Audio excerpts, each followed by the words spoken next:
ശബരിമല സ്വർണ്ണക്കൊള്ള കേസിൽ SITയെ സംരക്ഷിച്ചുള്ള നിലപാടിലാണ് സുപ്രീം കോടതി. പ്രതികൾക്ക് സ്വാഭാവിക ജാമ്യം ലഭിക്കുന്നതിൽ ആശങ്കയില്ല എന്നാണ് ദേവസ്വം ബോർഡും പറയുന്നത്. എന്നാൽ പ്രതിപക്ഷത്തിന്റെ വിമർശനങ്ങളുടെ മുനയൊടിക്കുന്നുണ്ട് ഹൈക്കോടതി. കുറ്റപത്രം വൈകുന്നതിലോ സ്വാഭാവിക ജാമ്യം കിട്ടുന്നതിലോ ആശങ്കയില്ല. സങ്കീർണമായ കേസിൽ കണ്ണികൾ കൂട്ടിയിടക്കണമെന്ന് ഹൈക്കോടതി പറയുമ്പോൾ പ്രതിപക്ഷത്തോട് ഒന്ന് അടങ്ങാനുള്ള ധ്വനി അതിലുണ്ട്.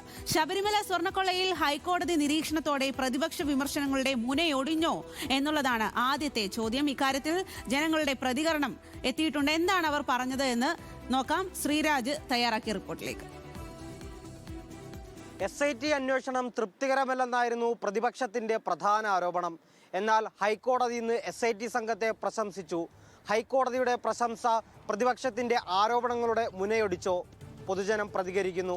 ഹൈക്കോടതി കൊണ്ടുവന്നെന്ന് പറഞ്ഞിട്ട് ഇപ്പം ഹൈക്കോടതി ആരുടെ ഭാഗത്താണ് നിൽക്കുന്നത്? സർക്കാരിൻ്റെ ഭാഗത്തായിട്ടല്ലേ നിൽക്കുകയുള്ളൂ. പ്രതിപക്ഷം പറയുന്നത് കറക്റ്റാണ്. ഹൈക്കോടതി ഇങ്ങനെ ഭരിക്കുന്ന സർക്കാരിനനുസരിച്ച് നിൽക്കുകയുള്ളൂ. ഇത് വ്യക്തി കോടതി എന്ന് പറഞ്ഞ വ്യക്തികളല്ലേ. അവരുമായിട്ട് നമുക്കൊരു യോജിപ്പുമില്ല. അവർ പറയുന്നതെല്ലാം തരുകട പണിയായി കാണിക്കുന്നതല്ല പ്രതിപക്ഷമൊക്കെ. അവിടുന്ന് മോട്ടിക്കുന്നവൻ ആരും ഗുണം പിടിക്കത്തില്ല.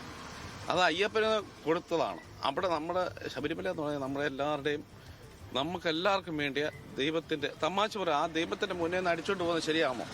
അത് ആരാ അടിച്ചുകൊണ്ട് പോയാലും അതിന് അനുഭവിക്കേണ്ടി വരും. അന്വേഷണത്തിനെ കുറിച്ച് എനിക്കറിയത്തില്ല. അടിച്ചുകൊണ്ട് പോയിട്ടുണ്ടെങ്കിൽ അനുഭവിക്കേണ്ടി വരും.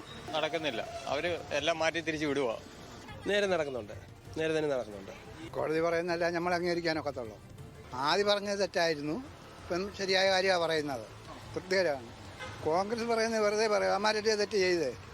എനിക്ക് രണ്ടുപേരും പറയുന്ന അഭിപ്രായമേ എനിക്ക് പറയാൻ പറ്റത്തുള്ളൂ. ഇവർ പറയുന്നത് ശരിയാണെങ്കിൽ ശരി, അവർ പറയുന്നതും ശരിയാണ് ശരി. അത്രമേ എനിക്ക് പറയാനുള്ളൂ. അന്വേഷണം തൃപ്തികരമായിട്ട് തോന്നുന്നുണ്ടോ? എനിക്കങ്ങനെ അഭിപ്രായമാണ് എനിക്കില്ല. തൃപ്തികരമായിട്ടാവും. ഇപ്പം അവർക്ക് മറ്റുള്ള ഇപ്പം പ്രതികൾക്കെല്ലാം ജാമ്യം കിട്ടുന്ന ഒരവസ്ഥ വന്നിരിക്കുന്നു. പല പ്രതികളെയും പേര് പറയുന്നില്ല എങ്കിൽ തന്നെ പിടിക്കാനുണ്ട്.